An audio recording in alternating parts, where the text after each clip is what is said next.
5 footballeurs qui se sont portés volontaires pour aider la famille de Diogo Jota.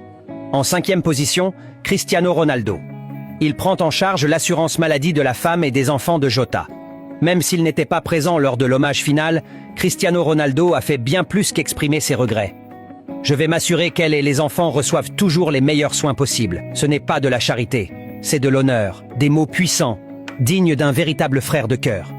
En 4e position, Mohamed Salah. Le joueur égyptien a décidé de couvrir indéfiniment tous les frais de subsistance de la famille. Ils ne se soucieront jamais d'un abri, de nourriture ou de soins.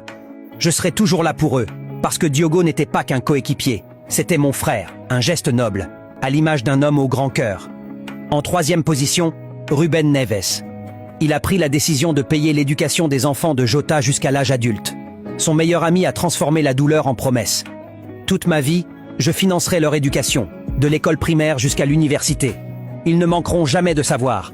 C'est ma façon d'honorer mon frère. En 2e position, Virgil van Dijk. Le défenseur néerlandais veille à ce que les enfants de Jota grandissent dans la joie et le bonheur. Il s'est souvenu des paroles de son ami. Le bonheur de mes enfants est le plus grand cadeau de Dieu.